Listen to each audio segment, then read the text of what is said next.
En compagnie de James Reveley. Bonjour James. Bonjour. Pour victoire bien sûr. Alors James, première question. Votre première victoire, racontez-nous. Ma première victoire, c'était avec Time Marches On pour mon père à Plumpton, dans le sud de l'Angleterre. En 2005, j'avais 16 ans. Voilà, c'était un cheval qui avait du métier. J'avais ma première montée en course avec ce cheval. On était à 200 contre 1 en plat. On a fini 3e, donc ça avait bien commencé. Et puis c'était ma 5e montée en tout, je crois. C'était un obstacle, ma première victoire à Plumpton. Alors là, c'est 16 ans, ça vient très vite.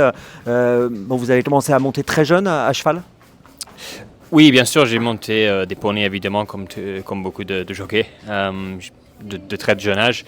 Et les chevaux de course, j'ai commencé à les monter vers peut-être 13 ans, un truc comme ça, pendant que j'étais à l'école. Et plus sérieusement à 15 ans. Voilà. Et alors à 16 ans, je suppose que c'est la 5e monte, si j'ai bien suivi ce que vous m'avez dit. Vous étiez impatient de passer le poteau en tête. Vous trouviez déjà ça long, 5 courses avant de gagner ?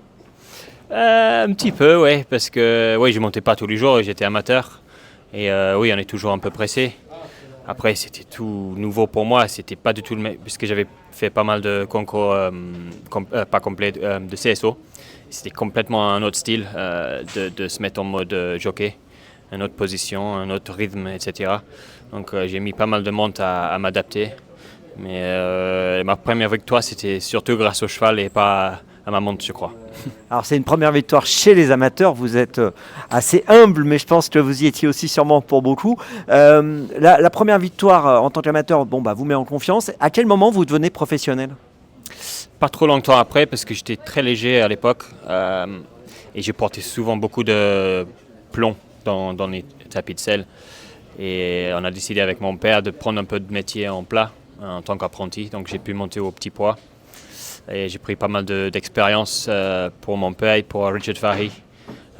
J'ai monté une cinquantaine de fois tout de suite, jusqu'à le poids me permettait plus de monter en plat. Vous avez grandi aussi sûrement ? Oui, j'ai grandi assez tard, genre vers 17-18 ans. Et après, le poids en plat, c'était plus possible. Et je me suis dirigé en obstacle. Alors, on va passer maintenant à l'obstacle. Et puis, je pense que je vais vous poser la question de la plus belle victoire, mais j'imagine qu'elle était en obstacle. Oui, bien sûr. Il y en a beaucoup. C'est difficile de choisir une plus belle. Mais je vais voter pour mon premier grand steeple avec So French. Puisque c'était vraiment... Oui, c'est un bon cheval. On avait gagné le Maurice-Gillois l'année d'avant. Mais c'était pas forcément un des favoris. C'était un peu une surprise. Mais c'était magnifique ce jour-là. Je me rappelle comme c'était hier. Il pleuvait beaucoup. Le cheval, il a adoré le terrain. Il a fait ça comme un vrai champion. Qu'est-ce que ça fait pour un Anglais de gagner ce Grand Steeplechase de Paris ? Il y a eu des répercussions en Angleterre ? Oui, bien sûr. C'est assez rare. À l'époque, je crois que beaucoup d'Anglais l'ont gagné cette course, mais plus récemment, pas énormément. Donc c'était un truc fait que c'est assez rare, donc oui, j'étais content. On va bien sûr évoquer maintenant la course dont vous rêvez. Alors, est-ce qu'elle est en France ou est-ce qu'elle est en Angleterre ? Il y a plusieurs que j'aimerais gagner. J'ai jamais gagné une Jocelyn en France, par exemple. Mais le vrai rêve, ce serait un Gold Cup de Cheltenham. Devant tout le monde là-bas, ce serait vraiment le rêve. C'est la course que tout le monde veut gagner. C'est le meilleur cheval qui gagne cette course. Et de pouvoir avoir le cheval pour déjà de courir ça et de la gagner, ce serait le rêve, oui. Je vais vous poser une question qui tue.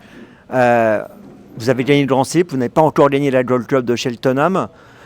Imaginons que vous n'ayez pas encore gagné le Grand Steeple. Pour vous, laquelle est la plus importante, laquelle est le plus d'aura ? Pour moi, comme ma carrière est en France, j'ai envie de dire le Grand Steeple. Je monterai toujours en Angleterre, je dirais le Gold Cup. Qu'est-ce qu'elle a, cette Gold Cup ? Qu'est-ce qu'il faut pour gagner ? Il faut tout, il faut beaucoup de tenue, beaucoup de classe. En fait, il faudrait un cheval qui puisse gagner sur 3200 mètres, qui a de la classe pour faire ça, mais aussi de la tenue et la dureté pour tenir les 5000 ou 5004, je ne sais plus quelle distance en mètres. C'est 3 miles 2. Et pour les spectateurs français, un mot sur Cheltenham et cette ambiance ? L'ambiance, c'est un truc qu'on voit rarement. Tout le monde s'arrête pour cette semaine-là, un peu peut-être comme le Melbourne Cup en Australie.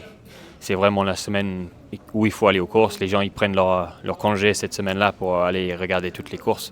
C'est magnifique. On va parler maintenant du cheval qui vous a le plus marqué et pourquoi ?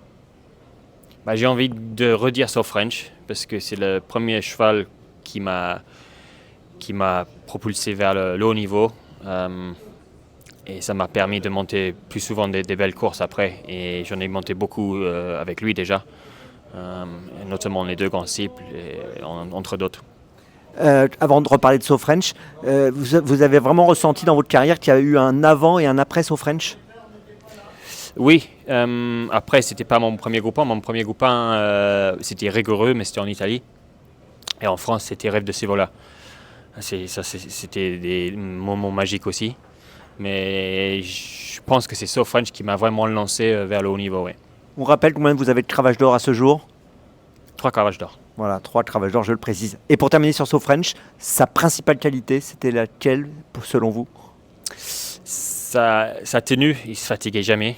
Il avait une amplitude, une grande action, une facilité sur la piste, surtout quand c'était lourd, mais il a aussi gagné un grand style en bon terrain, donc il s'adaptait. Et un calé de saut, juste très bien entraîné aussi, j'ai envie de dire. Endurci comme il faut. Par Guillaume Macaire. Par Guillaume Macaire, évidemment. Endurci et amené à la perfection pour ces 2 grands styles. Très bien. Merci James, merci beaucoup. Merci.